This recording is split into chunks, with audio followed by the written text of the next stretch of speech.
Halo teman-teman semuanya, perkenalkan, saya Yeremia Antonio sebagai Master of Ceremony yang akan memandu acara Nalari ke-9 di sore hari ini.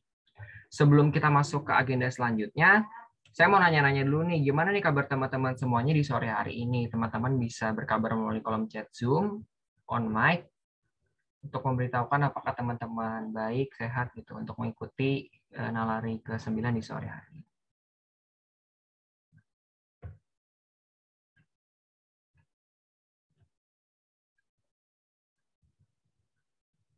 Wow, sepertinya kabar teman-teman semuanya baik dan pastinya juga semangat ya untuk mengikuti kegiatan lari kita di sore hari ini.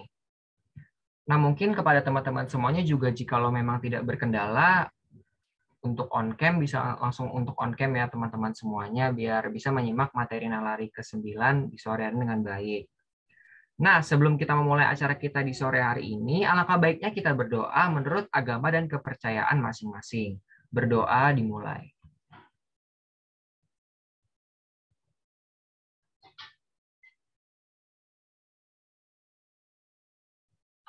Amin. Berdoa selesai. Selanjutnya, acara sore hari ini yaitu Nalari atau Nalar Ilmiah ke-9 dengan materi penelitian eksperimen yang akan dibawakan oleh Bang Imam Safir Alwanurza. Diberitahukan juga kepada seluruh peserta Nalari diharapkan untuk mengisi pretest pada link ada di room chat Zoom dan juga mengubah format namanya menjadi nama underscore asal instansi. Pengisian pretest diberikan waktu selama 5 menit dan juga boleh dimulai dari sekarang ya teman-teman. Baik, selanjutnya di sini saya akan membacakan susunan acara pada sore hari ini. Yang pertama ada pembukaan oleh MC, yang kedua ada doa, yang ketiga ada pembacaan susunan acara, yang keempat ada pembacaan CV moderator, yang kelima ada pembacaan CV pembicara, yang keenam ada pemaparan materi oleh pembicara, yang ketujuh sesi tanya jawab, yang kedelapan pemberian sertifikat kepada pemateri oleh moderator, yang ke-9 pemberian sertifikat kepada moderator oleh MC, yang ke-10 dokumentasi, dan yang ke-11 adalah penutupan. Oke, berikutnya izinkan saya selaku Master of Ceremony untuk membacakan CV moderator kita di Nalari ke-9 sore hari ini. Wah, pastinya teman-teman semuanya udah pada nggak sabar dan pastinya juga menebak-nebak nih kira-kira siapa nih moderator kita di Nalari kali ini. Oke, boleh mungkin kepada kakak operator saya persilahkan untuk share screen.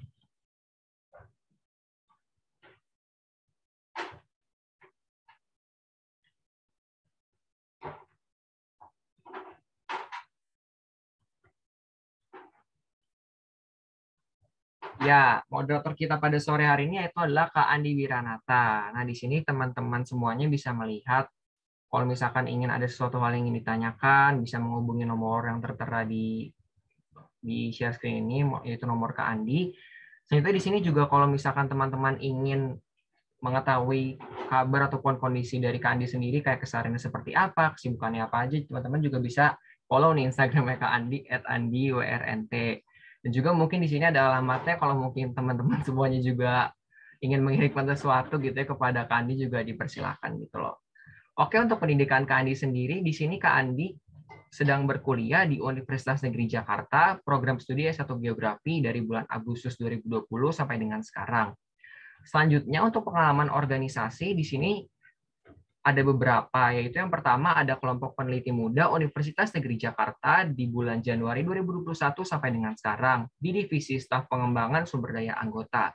Lalu yang kedua ada kelompok studi geografi atau KSG Universitas Negeri Jakarta dari bulan Mei 2021 sampai dengan Februari 2022 di staf divisi kepenulisan. Lalu yang ketiga adalah di Badan Eksekutif Mahasiswa atau BEM Prodi Geografi UNJ dari bulan Maret 2022 sampai dengan sekarang sebagai Wakil Ketua BMP Geografi 2022. Adapun beberapa keahlian dan juga bidang peminatan yang dimiliki oleh Kak Andi. Yang pertama untuk keahliannya sendiri ada Microsoft Office, di mana di sini Kak Andi bisa menggunakan Microsoft Word, PowerPoint, dan juga Excel. Lalu yang kedua ada ArcGIS, yaitu mapping. Yang ketiga ada public speaking, dan yang keempat ada kemampuan memproduksi furniture dan juga terrarium reptil. Oke, mungkin bisa di next. Untuk bidang peminatan Kak Andi sendiri di sini yang pertama ada penelitian dan pengembangan, yang kedua ada sistem informasi geografis atau SIG, yang ketiga ada energi terbarukan, yang keempat ada data analisis, yang kelima ada ekologi, dan yang keenam ada pengolahan SDA berkelanjutan. Selanjutnya ada pun beberapa penghargaan dan juga pengalaman lain yang pernah diraih dan juga diikuti oleh Kandi, yaitu ada proyek penelitian. Di mana di sini saya akan membacakan hanya yang 2 teratas saja. Yang pertama, pemanfaatan limbah masker medis sekali pakai sebagai media tanam terhadap pertumbuhan tanaman sayuran. Lalu yang kedua ada pengaruh El Nino Southern Oscillation atau ENSO terhadap hasil produksi padi di Provinsi Jawa Barat. Nah, ada pun beberapa penghargaan yang pernah diraih oleh Kak Andi. Di sini saya akan membacakan yang 3 teratas saja, yaitu lolos didanai program kreativitas mahasiswa kategori pengabdian masyarakat atau PKMPM yang diselenggarakan oleh Kementerian Pendidikan dan Kebudayaan di tahun 2022. Lalu selanjutnya adalah lolos didanai program kreativitas mahasiswa kategori riset eksakta atau PKMRE yang diselenggarakan oleh Kementerian Pendidikan dan Kebudayaan pada tahun 2022. Dan yang paling terbaru nih teman-teman, yaitu Kak Andi menjuarai sebagai bronze medal kategori paper LKTI Faperta Fair 2 yang diselenggarakan oleh Universitas Nahdlatul Ulama pada tahun 2022 dan juga beberapa penghargaan lain yang pernah diraih oleh Kak Andi. Wah, teman-teman, pastinya Kak Andi sendiri memiliki banyak pengalaman dan juga prestasi dan juga pastinya yang sudah teman-teman lihat di layar tadi. Oke, tanpa berlama-lama mungkin kita sapa-sapa dulu kali ya Kak Andi. Halo Kak Andi. Halo Yere. Gimana nih kabarnya Kak Andi di sore hari ini Kak? Alhamdulillah baik Yere. Oke. Mungkin untuk selanjutnya mungkin saya izin bertanya sedikit ya Kak, kayak kesibukan atau aktivitas yang lagi Kak Andi jalani akhir-akhir ini apa sih Kak, kalau boleh tahu? Kesibukan mungkin hanya ingin menyelesaikan PKM yang tadi Yere bacain. Oh, oke. Kalau gitu semangat selalu ya Kak, semoga selalu dilancarkan dan juga mendapatkan hasil yang maksimal pastinya. Amin. Oke. Terima kasih Yere. Amin. Iya, sama-sama Kak. Oke, mungkin teman-teman semuanya udah pada nggak sabar nih untuk menyimak materi Nalari ke-9 di sore hari ini. Oke, mungkin tanpa berlama-lama lagi, saya serahkan kepada Kak Andi selaku moderator. Kepada Kak Andi, waktu dan tempat saya persilahkan. Oke, baik. Terima kasih Yere yang telah mempersilahkan saya sebagai moderator pada Nalari sore hari ini. Sebuah kebanggaan nih bisa memimpin moderator pada acara sore hari ini. Sebelumnya, Assalamualaikum warahmatullahi wabarakatuh. Selamat sore semuanya. Dan di sini saya juga ingin memperkenalkan diri. Sebelumnya kan tadi udah dikenalin oleh Yere kan, kayak kurang afdol nih kalau misalnya belum memperkenalkan diri sendiri gitu. Perkenalkan, nama saya Andi Wiranata dari Geografi Angkatan 2020, biasa dipanggil Andi. Oke, langsung saja kita berangkat ke acara selanjutnya, yaitu pemaparan materi. Tapi sebelum pemaparan materi, saya ingin memperkenalkan pemateri kita pada sore hari ini. Mungkin boleh Kakak Operator menyampaikan CV-nya?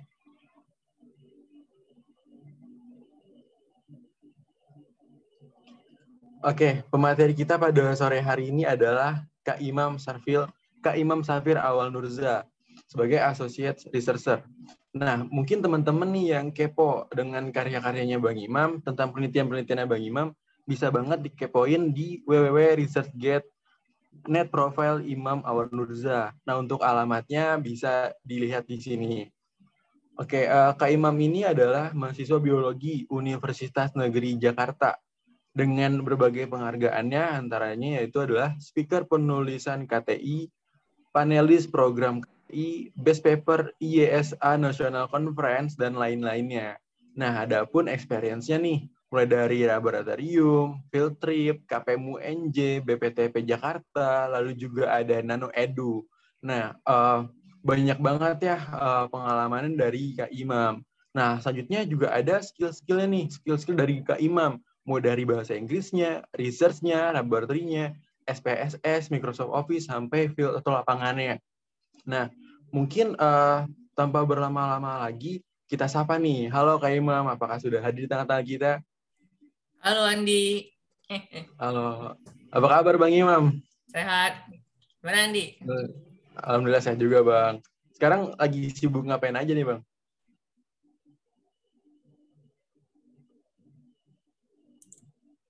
Ini dimatiin ya videonya ya sama hostnya? Ya, saya kurang tahu deh Bang. Mungkin bisa on kamera lagi Bang. Oke. Oke, Halo mantap. dan halo semuanya. Halo Bang Imam.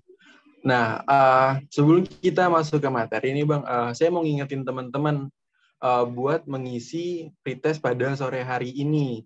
Karena pretest ini merupakan syarat dari kehadiran teman-teman, yang dimana pretest di awal dan juga puas tes di akhir. Mereka langsung saja kepada Kak Imam, selaku pembicara kita pada Nalari sore hari ini dengan materi penelitian eksperimen, saya persilahkan. Ya Re, tolong itu PPT-nya. Mungkin boleh minta tolong untuk bantu share. Terima kasih.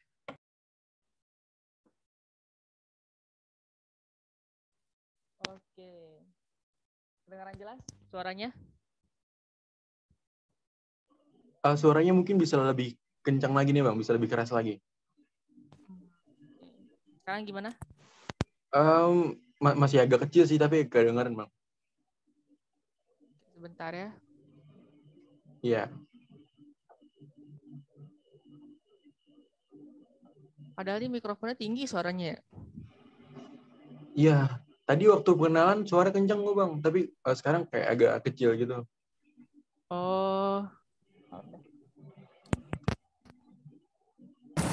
Udah, nggak usah pakai ini ya, headset. Nah, ini Sekarang gimana suaranya? Dengaran jelas? Jelas banget. Oke. Mulai ya. Bismillahirrahmanirrahim. Assalamualaikum warahmatullahi wabarakatuh. Waalaikumsalam warahmatullahi wabarakatuh. Oke, hari ini kita cerita tentang penelitian eksperimen. Oke, udah di next. Oke, apa itu penelitian eksperimen? Penelitian yang dilakukan dengan memberikan perlakuan terhadap sampel penelitian guna mempengaruhi variabel terikat.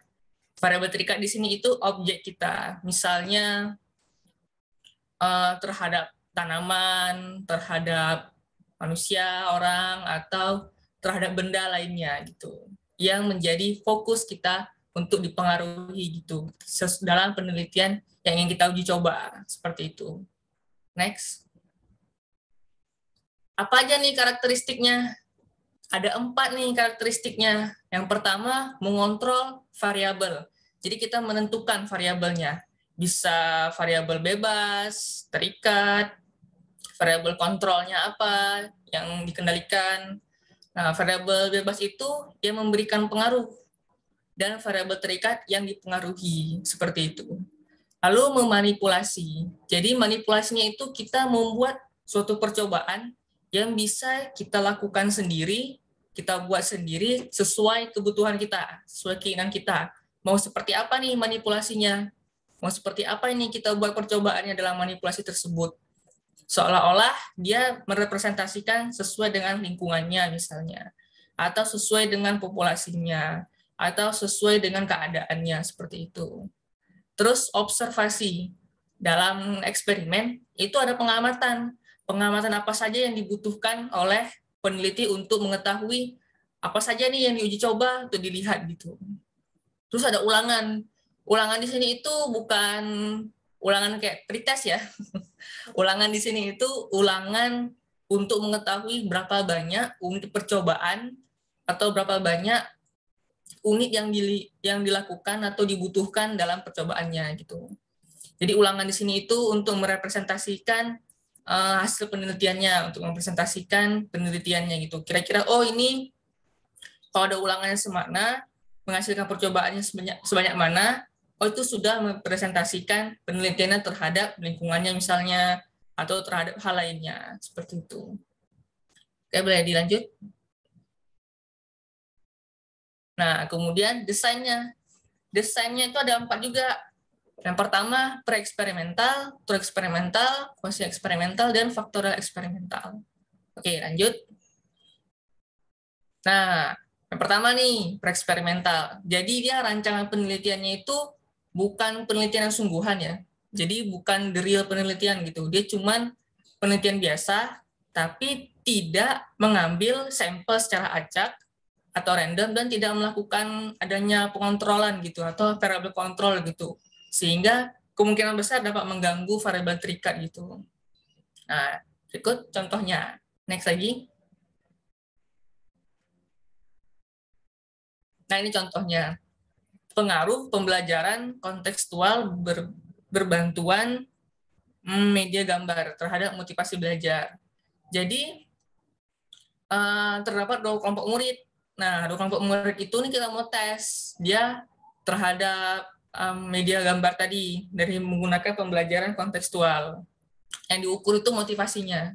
Nah, diukur motivasinya itu dibandingkan sebelum menggunakan media tersebut sama sesudah. Jadi ada kayak pretest post-test juga mirip, cuman kalau pretest post-test ini dia juga menggunakan sebelum sesudah, tapi dia lebih menggunakan pada tesnya, diukur secara tes skala gitu. Kalau ini hanya tes aja biasa. Mau dilihat, oh sebelum menggunakan seperti ini, setelah digunakan seperti ini jadinya, seperti kayak gitu. Oke, lanjut. Nah, ini baru tour eksperimental, penelitian yang eksperimen sesungguhnya gitu. Jadi hanya menyelidiki sebab akibat, pengaruhnya ada atau tidak, sama desainnya itu secara nyata. Ada kelompok perlakuannya, ada kelompok kontrolnya, nah dan sama-sama itu dipengaruhi. Jadi dia mengambilnya secara acak dari populasi tertentu. Nah, lanjut. Untuk contohnya, itu di sini. Pengaruh GA dan BAP ini zat pengatur tumbuh ya, atau ZPT, hormon pada tumbuhan, pada induksi organogenesis bayam merah. Berarti induksi pertumbuhan organ pada bayam merah. Kelompok perlakuannya dibuat bebas dulu. Yang pertama ada GA dan BAP sebagai variabel bebasnya. Nah, terus penelitian ini memakai agar sebagai media tanamnya, dan kelompok kontrolnya itu tidak memakai GA dan BAP. Artinya kosong aja. Bisa pakai agar MS biasanya, atau agar hanya agar biasa aja ya, agar solo itu. Agar solo itu. Lanjut. Nah, faktorial eksperimental. Faktorial eksperimental ini termasuk dari tour eksperimen juga, tapi modifikasinya. Nah, modifikasinya itu untuk mengamati variabel yang mempengaruhi variabel dependen. Maksudnya variabel dependen itu variabel terikat, dan independen yang perlakuannya yang bebas gitu. Nah, untuk contohnya ada di slide selanjutnya. Ini contohnya. Jadi kita mau melihat nih pengaruh waktu maserasi dan konsentrasi asam sulfat pada pematangan formasi biji saga. Nah, yang menjadi faktornya di sini itu kita bisa melihatnya itu fisik dan kimia. Nah, jadi ada 2 faktornya. Faktor fisiknya itu ini faktor kimia, faktor waktu harusnya nih ya, saya tulis. Nah, faktor waktunya itu berapa lama dibutuhkan? 1 jam, 2 jam. Terus kimianya menggunakan berapa persen? 6%, 8%. Nah, di sini kita bisa melihatnya itu yang menjadi faktornya itu adalah kimia dan waktunya itu digabung. Jadi diujikannya dua-duanya. Melihat kedua-duanya tuh satu sama lain, kira-kira kalau misalnya 6%, 1 jam gimana hasilnya? Terus 2 jam gimana hasilnya? Terus dibandingkan gitu.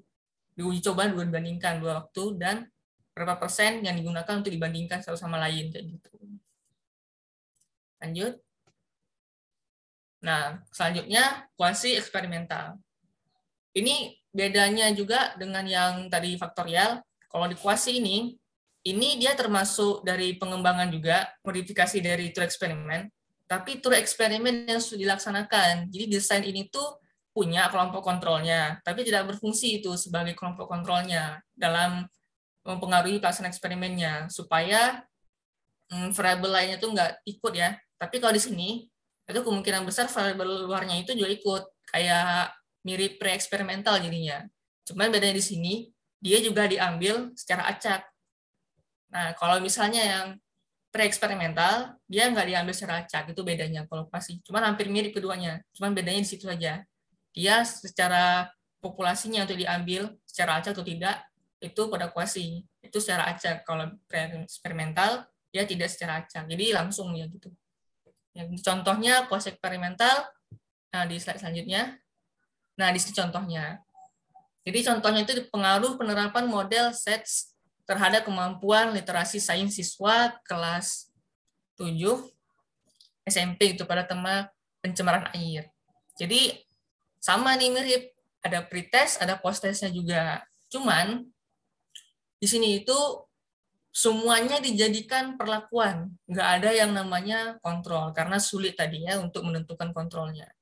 Kayak misalnya kita mau buat eksperimen tentang makanan, produk makanan misalnya, atau produk minuman, atau yogurt, atau apa saja gitu. Nah, kita mau dicoba nih ke responden atau subjeknya, siapa saja gitu, mahasiswa kah, siswa, atau masyarakat.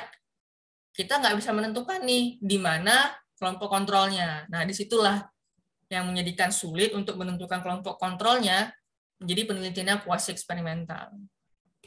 Gitu. Kalau misalnya pre-eksperimental, ya langsung aja. Gitu. Nggak ada, hampir mirip juga dengan kuasi, nggak ada kontrolnya. Cuman dia nggak main populasi dan sampelnya. Gitu. Kalau kuasi ini ada, dia menggunakan sampel dari populasinya. Jadi berapa kira-kira. Nah, biasa penelitian yang eksperimen, tapi uji cobanya ke subjek, responden juga bisa menggunakan kuasi eksperimental. Oke, lanjut.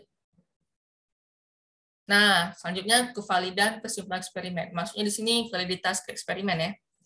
Jadi validitas eksperimen itu untuk tahu kita, oh ini yang kita lakukan ini benar-benar eksperimen gitu. Enggak ada variabel lain dari luar yang mempengaruhi variabel terikat kita. Maksudnya yang mempengaruhi objek kita gitu. Jadi ada dua dia, internal dan eksternal. Nah, internal itu kita melihat dalamnya. Artinya kita melihat, oh ini benar-benar nih, variabel terikat kita itu ada memiliki hubungan sebab akibat terhadap variabel bebas kita. Jadi benar-benar variabel bebas kita tuh mempengaruhi variabel terikat kita, bukan variabel luar lainnya. Terus eksternal itu untuk mengeneralisasikan atau membuat jadi umum gitu dari penelitian eksperimen kita terhadap ekologi, lingkungan, atau waktu dan tempat lainnya. Jadi dia termasuk juga representasinya. Contohnya gini kalau eksternal. Eksternal itu misal kita mengambil penelitian eksperimen dari populasi misalnya. Jadi populasinya kita tentukan berapa, kita ambil juga sampelnya dari populasi tersebut harus merepresentasikan dari populasinya. Misal ada 60, berarti 30 sebagai sampelnya kalau eksternal. Jadi termasuk juga populasi ini sebagai dari validitas eksternalnya pada eksperimen. Kalau internalnya itu adalah variabel terikat dan bebas kita. Jadi bebas kita misalnya apa yang kita gunakan, perlakuannya harus bisa kena ke variabel terikat kita, objeknya gitu. Tapi misal kita penelitian udah pas nih kena, oh ini variabel bebasnya pasti akan mengenai atau langsung mempengaruhi variabel objeknya. Tetapi pernyataannya tiba-tiba ternyata sulit untuk dipengaruhi gitu dari variabel bebasnya. Ada kemungkinan dipengaruhi oleh lingkungannya. Jadi kalau bisa jangan dipengaruhi oleh lingkungannya gitu. Maksudnya di variabel sekitarnya yang tidak termasuk menjadi acuan kita atau yang kita gunakan gitu dalam penelitian eksperimen. Sebisa mungkin dihindari gitu. Supaya datanya itu valid dan enggak jadi apa ya? Jadi berantakan gitu. Maksudnya jadi jelek gitu penelitian kita, datanya gitu yang didapatkan. Atau sulit untuk menjelaskannya gitu nanti. Oke, lanjut. Nah, ada langkah-langkahnya nih untuk kita melakukan penelitian eksperimen. Lanjut aja. Oke, yang pertama, identifikasi dan batasi masalah penelitian. Oke, jadi kita mengidentifikasi dulu nih, masalahnya apa. Misal, kita melihat, misalnya gini, misalnya pada bioremediasi misalnya. Remediasi itu perubahan lingkungan tanamannya itu untuk bisa bertahan gitu, atau tanaman digunakan sebagai ini apa namanya biodegradable untuk memperbaiki suatu lingkungan gitu. Misalnya gini, ada tanaman ini tahan terhadap logam berat misalnya. Nah, itu kan salah satu bentuk remediasi, tapi dari tanaman, jadi fitoremediasi namanya. Nah, jadi dia tanaman ini ditanam di tempat yang ada lingkungan jelek atau lingkungannya itu berdampak buruk, tapi tanaman itu bisa menyembuhkannya gitu, atau bisa memperbaiki lingkungan sekitar gitu. Diserap logam beratnya, tapi disimpan sama tanaman tersebut sebagai bentuk ketahanannya gitu terhadap logam berat. Jadi bersih logam beratnya di lingkungan. Nah, kita mau identifikasi misal suatu tempat, lingkungan atau apa saja ada masalah. Nah, sudah diidentifikasi, kita batasi masalahnya dalam penelitian ini. Hanya khusus untuk itu aja, bukan untuk yang lain gitu. Jadi kita membatasinya dalam cakupan masalah dalam penelitian yang kita lakukan. Seperti itu. Lanjut. Nah, yang kedua nih, lakukan telaah pustaka yang berkaitan dengan variabel penelitian. Jadi, kita lakukan nih tinjauan pustaka kita cari teori-teorinya. Ada nggak yang kira-kira bisa kita gunakan dalam variabel penelitian? Misalnya tanaman, misalnya kita menggunakan kayak tadi, fitoremediasi untuk memperbaiki wilayah menggunakan tanaman. Kita cari nih tanaman apa saja yang bisa memperbaiki lingkungan, misalnya logam berat, itu apa saja tanamannya. Nah, itu sebagai bentuk telaah pustaka kita.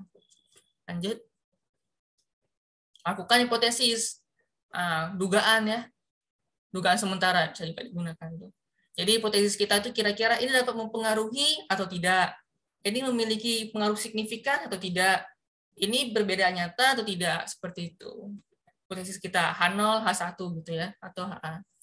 Selanjutnya, definisikan secara operasional variabel penelitian. Jadi, maksudnya secara operasional itu variabel penelitian, maksudnya adalah kita menentukan variabel bebas kita apa, variabel kontrol kita apa, dan variabel terikat kita apa, seperti itu. Lanjut. Tekan lagi. Oke, ini dia. Susun rencana eksperimen. Jadi, kita membangun prosedur gitu. Kira-kira eksperimen kita itu seperti apa prosedurnya. Yang pertama misalnya disiapkan alat bahan misalnya, terus dilakukan apa lagi, misalnya diambil bahan tersebut, atau dibersihkan, kayak gitu eksperimen kita. Sampai udah jadi, baru kita menguji cobanya itu membuat rancangannya. Rancangannya misalnya, satu ini ulangan pertama misalnya, yang kedua ini ulangan ketiga, atau ini ulangan keempat, atau ini perlakuan pertama, ulangan kedua, atau perlakuan pertama, ulangan pertama, dan seterusnya. Seperti itu susunan eksperimen. Jadi hampir mirip dia nih, susunan eksperimen dengan rancangan percobaan gitu. Ya, hampir mirip. Rancangan cek lengkap, Karakan dan BSL hampir mirip rancangan eksperimen ini. Lanjut. Lalu laksanakan eksperimen. Nah, kita lakukan eksperimen kita, berapa lama waktunya diperlukan.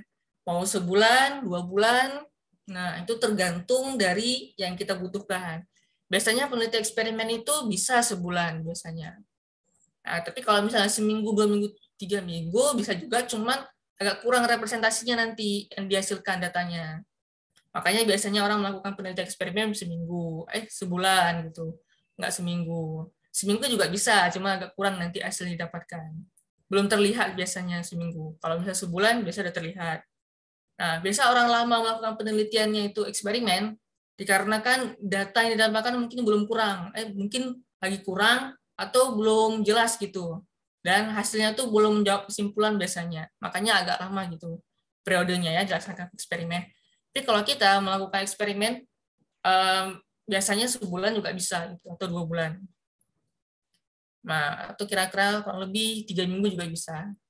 Memang tergantung ya, objek yang ingin kita lakukan dan dan tujuannya yang ingin kita dapatkan itu apa dari eksperimennya. Lanjut. Nah, kumpulkan dan susun data untuk mempermudah pengolahannya. Nah, ini kita susun data kita itu tergantung apa yang ingin kita dapatkan. Misal pada penelitian pertumbuhan tanaman, produksi tanaman. Nah, itu kita mengukur pengamatannya, lalu kita kumpulkan datanya. Datanya ini yang sudah kita kumpulkan bisa kita olah secara statistik, misalnya menggunakan Microsoft Excel atau pakai SPSS, kira-kira seperti itu pengolahannya. Nanti kita jawab dari pengolahan itu. Nah, pengolahan ini juga bisa menjawab apakah ini mempengaruhi atau tidak gitu secara statistik dari susunan data tersebut yang dihasilkan dari penelitian eksperimen. Lanjut. Nah, lakukan uji statistik yang relevan tadi. Bisa menggunakan SPSS atau menggunakan Microsoft Excel gitu. Jadi bisa antara keduanya. Lanjut. Nah, kemudian menganalisis data dengan metode statistika yang tadi ya, SPSS atau Excel. Jadi kita melihat, oh misalnya kurang dari 0,5 berarti signifikan atau beda nyata. Misalnya lebih dari 0,05 berarti kurang signifikan atau tidak beda nyata. Nah, bedanya ini kalau misalnya di penelitian eksperimen itu statistika yang digunakan ada banyak. Salah duanya itu menggunakan uji T biasanya atau menggunakan ANOVA juga bisa untuk metode statistika yang digunakan dalam penelitian eksperimen. Gitu. Lanjut. Nah, ini contoh penelitian eksperimen. Lanjut lagi. Nah, contohnya itu pengaruh kekeringan terhadap kandungan kalsium oksalat daun bayam pada 2 varietas ya. Oke, lanjut. Nah, penelitian ini itu adalah faktorial eksperimen. Kenapa faktorial eksperimen? Karena dia menggunakan, lanjut satu lagi. Nah, karena dia menggunakan 2 varietas dan frekuensi penyiraman atau kekeringannya. Jadi di sini kita melihat varietas bayam ini, dia kalau misalnya sama, artinya gimana ya, sama satu marga misalnya, atau satu varietas, tapi dibagi 2, misal contoh bayam contohnya. Nah, itu kan 2 varietas yang hampir sama. Nah, itu bisa digunakan dalam faktorial eksperimen. Kalau misalnya kita mau uji coba kayak tanaman apa ya, selada sama sawi kan mirip-mirip itu memang. Itu nggak bisa kita jadikan faktorial karena sudah beda jenis.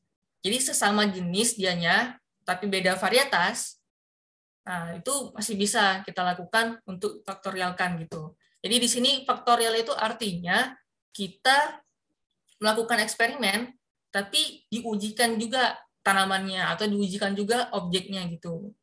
Kalau misalnya ini udah beda varietas, contoh dari sini, terus dia memang sudah beda secara genetis dan lainnya, nggak bisa digunakan sebagai faktorial. Nah, jadi faktorial itu hanya untuk mengujikan secara keseluruhan dan dibandingkan keduanya, kayak gitu. Oke, sudah? Selanjutnya, oke. Apakah ada yang ingin ditanyakan? Oke, makasih bagi pemaparan materinya. Ini udah dibuka aja di sesi pematerinya. Sesi tanya jawabnya nih. Oke, mungkin buat teman-teman ya yang tadi memperhatikan materinya nih, yang kepo dan ada pertanyaan yang tadi membenak di hati gitu kan, aku pengen nanya gitu. Nah, sekarang waktunya nih buat teman-teman yang pengen nanya, bisa banget di kolom chat Zoom dengan format nama instansi, lalu juga pertanyaannya. Nah, kalau misalnya ada yang pengen on mic, nah silakan banget on mic aja gitu. Tinggal raise hand, habis itu on mic aja. Oke, buat teman-teman yang ingin bertanya, silakan.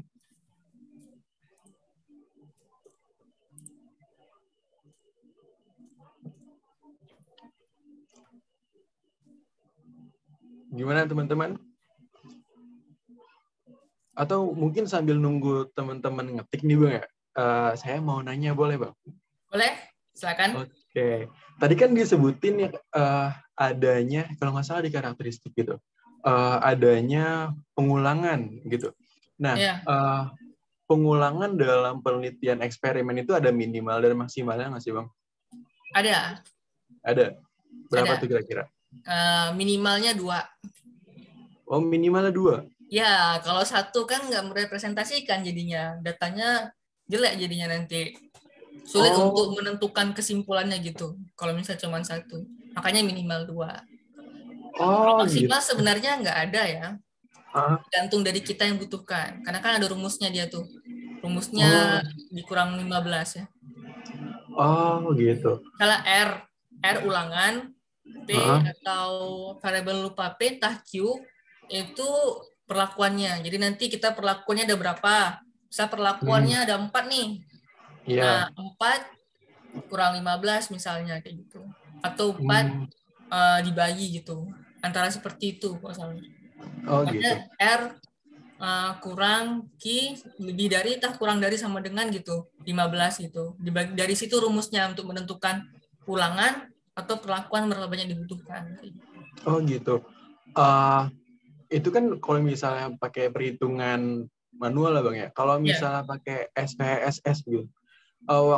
Kalau nggak salah saya pernah nyoba waktu itu nguji pakai SPSS. Nah, Itu gimana? ada minimal 30 Bang. Itu benar atau gimana? Nah, yang 30 ini sebenarnya adalah responden. Kita Oh, ya, benar. menentukan berapa banyak. Minimal 30 itu iya responden, bukan Oh, ulangan. gitu. Kalau ulangan 30, misalnya ada 4, 4 kali 30 berapa, Andi? Ya, banyak. Ya, segitulah yang dibutuhkan Iya, di makanya. percobaannya. Ya, soalnya Makanya, kadang kan kita anak-anak KPM itu kan ngolahnya kebanyakan pakai SPSS ya gitu kan, ya biar cepet aja gitu. Dan itu kadang harus 30 minimal kalau misalnya pakai SPSS. yang SPSS ini tuh hanya sebagai alat statistika untuk mengolah Iya. data sebenarnya SPSS. Oh, gitu. Mungkin tuh penelitian ini ya, responden ya, subjek. Jadi untuk melihat berapa banyak yang dibutuhkan itu orangnya atau masyarakatnya itu 30 orang minimal. Oh, gitu. Oke. Bertahu soalnya. Oke, makasih Bang Imam. Ya, sama-sama. Oke, terus nih buat teman-teman nih yang ingin bertanya, silahkan chat di kolom chat Zoom, atau mungkin yang malu bertanya di everyone, bisa PC saya di chat Zoom, jangan di WA ya.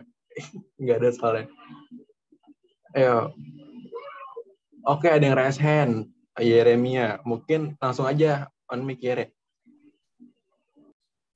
Oke, terima kasih Kak Andi atas kesempatannya. Terus juga makasih juga buat Bang Imam sebelumnya untuk menyampaikan materinya Bang yang sangat bermanfaat dan luar biasa juga gitu ya. Mungkin di sini izin bertanya ya Bang saya terkait dengan materi yang udah disampaikan. Ya. Alasan mengapa penelitian eksperimen itu kurang diminati atau digemari oleh mahasiswa, dan juga apakah salah satu alasannya itu membutuhkan waktu yang cukup lama kayak 1 bulan seperti yang tadi udah Bang Imam jelasin. Kalau misalkan kayak cuma 2 minggu atau 3 minggu tuh takut data yang diambil tuh tidak mencukupi atau kurang gitu loh. Mungkin bisa dijawab. Terima kasih. Oke. Eksperimen ini sebenarnya yang paling mudah ya daripada lapangan ya. Teler gitu lah, kalau lapangan kan jalan sana. Eksperimen kan cuma kasih udah gitu aja kan, ketika amati ya. Amatinya pun terserah kita periodenya berapa lama. Maksudnya misalnya nih dalam 1 bulan kita mau mengamati periodenya per 3 hari misalnya, atau per minggu juga bisa. Nah, Abang kan dulu penelitiannya tentang pertumbuhan tanamannya, misalnya pertumbuhan tanaman bayam atau kangkung. Nah, itu memang dia membutuhkan periodenya sebulan atau kurang lebih segitu. Nah, misal eksperimen juga nih, tapi nggak sampai sebulan, misalnya 2 minggu juga bisa. Jadi tergantung objeknya. Nah, cuman kalau misalnya objek itu hanya membutuhkan 2 minggu nih, kira-kira kita bisa nggak merepresentasikan hasil penelitian itu untuk menjawab gitu kesimpulannya. Misal nih, data yang segini kita dapatkan, bisa nih kira-kira merepresentasi atau enggak. Nah, itu tergantung dari objeknya, penelitiannya. Kayak gitu. Berarti tergantung objek dari penelitiannya dan juga mungkin kayak data-data yang mau kita ambil itu kayak gimana gitu ya. Iya, betul. Karena eksperimen, jadi ini di lab, jadi kira-kira seolah di lab, seolah-olah. Karena kan dia nggak di lapangan ya secara langsung kita lihat gitu kan, atau kejadiannya gimana gitu. Nah, jadi seolah-olah merepresentasikan entah itu lingkungannya, ekologi, populasi, atau sebagai lainnya gitu.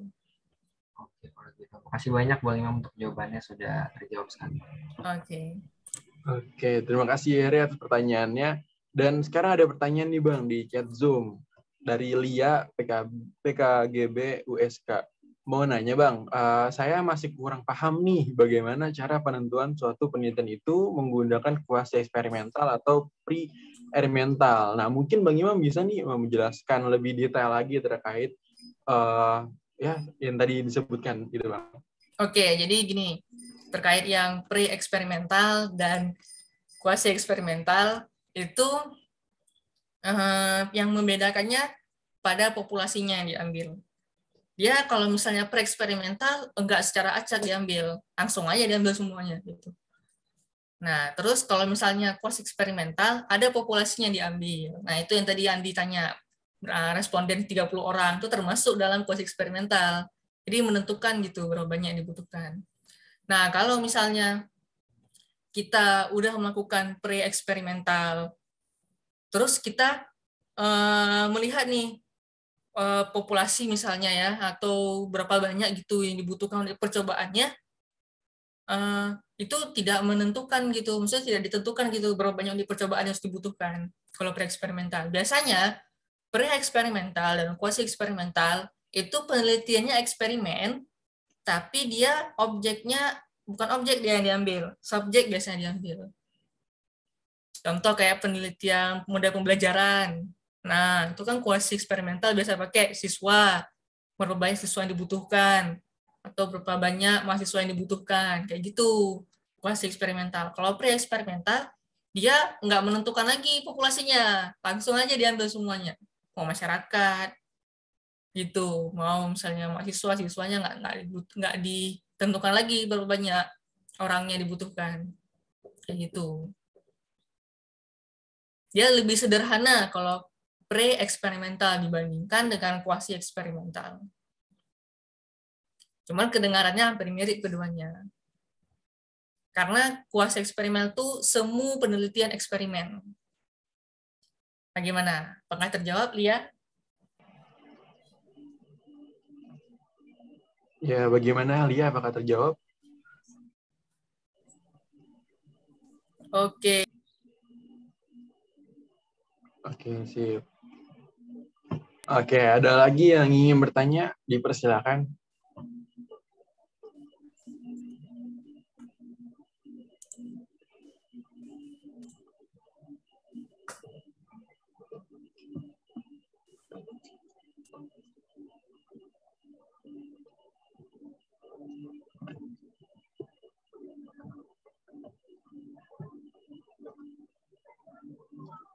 Oke, boleh teman-teman yang ingin bertanya, silakan chat di chat Zoom ataupun raise hand untuk on mic-nya.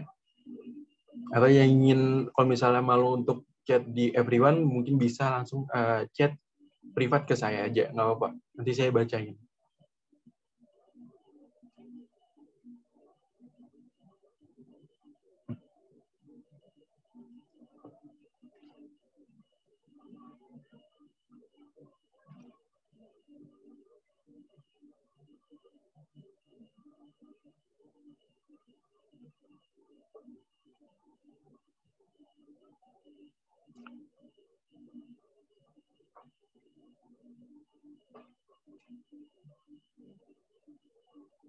Oke, Bang. Ini ada yang nanya nih, Bang. Tapi Gimana? dia di PC Zoom. Jadi dia nanya gini, dari beberapa desain yang ada, desain mana yang paling sering digunakan dan alasannya apa? Gitu, Bang. Paling sering ya? Iya. Paling sering digunakan true eksperimen. Terus Kalau misalnya penelitian yang sains ya, kayak biologi, fisika, matematika dan sebagainya, itu bisa menggunakan true eksperimen dan faktorial eksperimen atau salah satunya. Nah, kalau pendidikan bisa menggunakan kuasi eksperimental. Kalau pre-eksperimental ini sangat sederhana ya, jadi sulit gitu. Sosial juga bisa, atau yang bikin produk makanan ya, tata boga juga bisa kuasi eksperimental gitu. Oke. Tindakan kelas juga bisa menggunakan kuasi eksperimental. Oke. Berarti yang paling sering banget digunakan itu adalah true eksperimental gitu, Bang? Iya.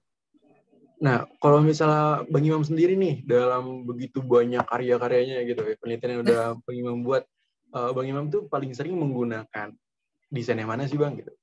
True eksperimen. Tur eksperimen. Ya. Oh gitu Bang. Oke. Oke, kata dia, makasih Bang sudah terjawab. Jadi karena jelas ya, true eksperimen itu ada perlakuan, ada kontrolnya. Gitu. Iya. Oke, mungkin ada lagi teman-teman yang ingin bertanya, dipersilakan. Wah, Helga. Oh, Helga, mau nanya nih Bang. Dari Helga Gustian, dari UNJ, izin bertanya, Bang Imam, kalau penelitian pengaruh media pembelajaran termasuk kuasa eksperimental, saya masih kurang paham alur dan cara mengelola datanya seperti apa ya Bang. Terima kasih. Nah, ini. Saya juga pernah ketemu penelitian yang mirip. Bukan yang mirip ya. Penelitiannya kuasi eksperimental. Pernah ketemu saya sampai 2 kali. Jadi, kuasi eksperimental ini kan, itu alurnya, dia alurnya sama pengolah datanya, itu bisa kita gunakan UJT, tidak berpasangan, atau berpasangan gitu. Nah, jadi kalau alurnya sama, kuasi eksperimental juga sama kok dengan yang lainnya. Kita mengambil data, kita mengujikan, kita buat eksperimennya juga sama. Cuman kalau pengolahan yang kuasi eksperimental itu bisa menggunakan UJT. Bisa UJT, UJT tidak berpasangan sama UJT berpasangan. Kayak gitu. Kenapa bisa UJT berpasangan tidak berpasangan? Tergantung dari perlakuannya. Ada pakai sesudah sebelumnya atau tidak. Karena kuasi pakai sesudah sebelumnya, before after ya, atau pre-test post-test, jadi yang digunakan UJT paired test gitu, atau berpasangan.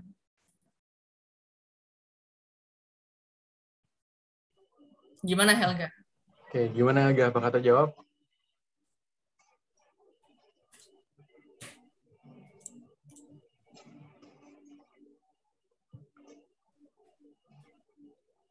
Ya, sama-sama Helga. Oke, katanya terima kasih Bang. Gitu. Nah, berarti pengelolaan pakai UJT ya Bang ya gitu ya? Iya, UJT berpasangan. Nah, buat teman-teman nih yang penasaran apa itu UJT, yang berpasangan atau uji statistik lainnya, mungkin kalau misalnya masih penasaran bisa lanjut di next Nalari yang membahas tentang statistik. Soalnya kan sekarang udah membahas tentang kayak penelitiannya kan, penelitiannya ternyata ada dari kemarin kan dari Nalari kemarin kita membahas tentang penelitian inilah, penelitian itulah. Nah, untuk teman-teman yang mau lebih paham lagi, yang mau lebih belajar lagi dalam lagi ilmunya, biar lebih matang lagi dari pengelolaannya, dari metode-metodenya, biar bisa menjadi satu KTI yang baik. Nah, bisa nih terus ikutin acara Nalari dari awal sampai akhir, bahkan sampai seri-seri berikutnya, biar paham nih bagaimana cara pengelolaannya maupun statistiknya, kayak gitu. Oke teman-teman. Nah, mungkin karena sudah jam segini, Bang, kita tutup aja kali, Bang, ya, untuk sesi tanya jawabnya.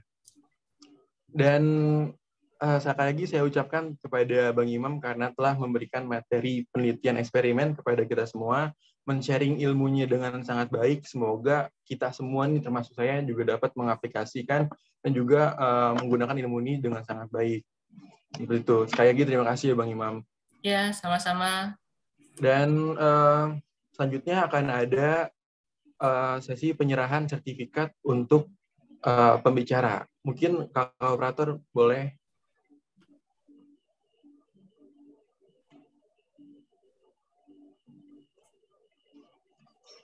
Oke, di sini ada sertifikat dengan nomor 126 /E KPM UNJ Romawi 8 2022 diberikan kepada Imam Safir Alwan Nurza APMU sebagai pembicara dalam kegiatan Nalar Ilmiah 9 tingkat nasional dengan tema penelitian eksperimen yang diselenggarakan oleh kelompok peneliti muda Universitas Negeri Jakarta melalui Zoom Cloud Meeting Jakarta 5 Agustus 2022.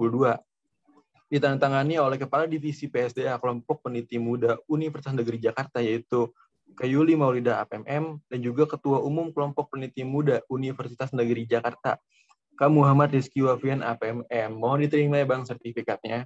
Ya, Oke, karena materi kita pada sore hari ini telah selesai, izinkan saya sebagai moderator untuk mereview kembali materi yang telah disampaikan oleh Kak Imam. Mulai dari penelitian eksperimen, yaitu adalah penelitian dilakukan dengan memberikan perlakuan terhadap sampel penelitian guna mempengaruhi variabel terikat.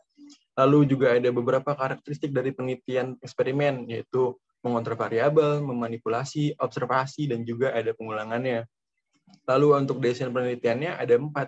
Ada pre-eksperimental, true eksperimental, kuasi eksperimental, dan juga faktorial eksperimental. Nah, mungkin sekian review dari saya. Kalau misalnya saya ada salah-salah kata, salah-salah ya obrolan atau apa-apa, saya minta maaf selaku moderator, karena saya juga manusia, wajar kalau misalnya ada salah-salah. Dan kurang lebihnya mohon maaf. Wassalamualaikum warahmatullahi wabarakatuh. Saya kembalikan kepada MC. Waalaikumsalam warahmatullahi wabarakatuh. Baik, terima kasih kepada Kak Andi selaku moderator dan juga terima kasih kepada pembicara kita di sore hari ini, yaitu ada Bang Imam Syafir Alwanuza selaku pembicara. Nah, pastinya teman-teman semuanya sudah menyimak dan juga mendapatkan banyak ilmu dan pengetahuan yang baru pastinya. Untuk acara selanjutnya yaitu ada penyerahan sertifikat kepada moderator. Kepada kakak operator, saya persilakan untuk share screen.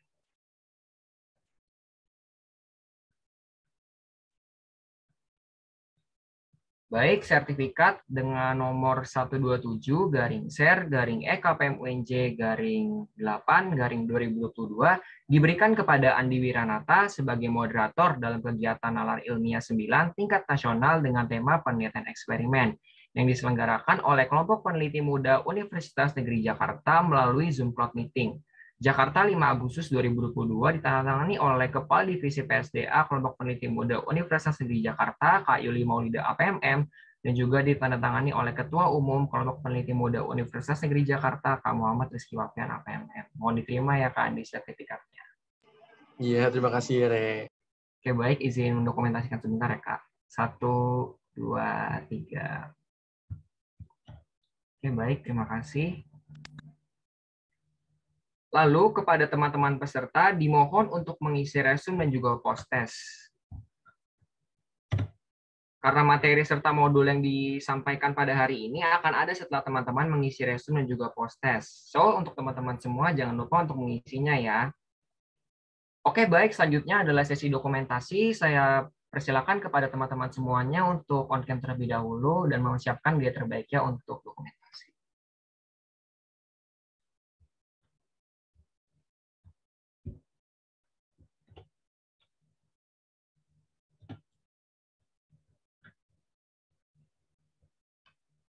Oke, baik, masih ditunggu ya teman-teman semuanya untuk kalau tidak terkendala bisa on cam.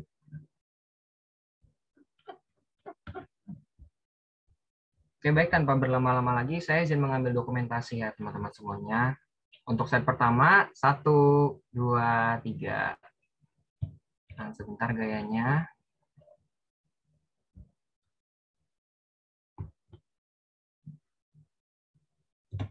Oke, dan untuk slide yang kedua siapkan screen terbaik ya teman-teman semuanya. 1, 2, 3.